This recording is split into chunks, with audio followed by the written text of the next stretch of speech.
Alright, this is a quick video response I made for Sam Dothi, who asked the question, and I'm paraphrasing of course, how is it selfish for a mother to sacrifice her life in order to save her child's, or even be horribly tortured so that her child may live? And first off, I would reword the question a bit and say, how is it selfish for a mother to risk or give up her life in exchange so that her child may live? And this again comes down to the definition of sacrifice and selfishness. Remember, selfishness does not imply whether an action is good or evil. Selfishness is defined as within or in one's own interest.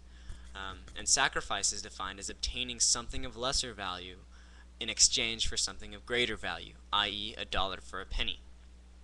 If the mother valued her child so much that she saw the child as being more valuable than her own life, or so valuable that if her child was lost she simply couldn't go on living, then it certainly wouldn't be a sacrifice to risk or give up her life so that her child may live.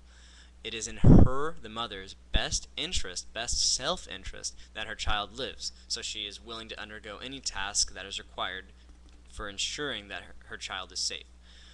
However, to the kind of mother that doesn't value her child at all, it wouldn't be a sacrifice. It would be a sacrifice to give up or risk her life to save her child.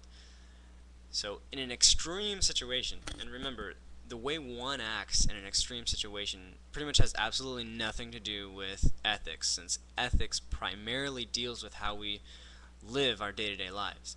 Also, it's important to remember that values can only be made and obtained where an alternative exists. So in the case where no alternative exists, there cannot be immorality.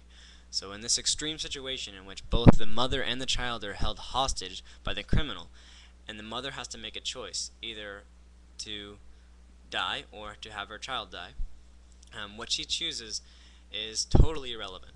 It sucks that she has to make a choice, but in any other situation she wouldn't have had to make that compromise, and no one should ever have to make that compromise. To be forced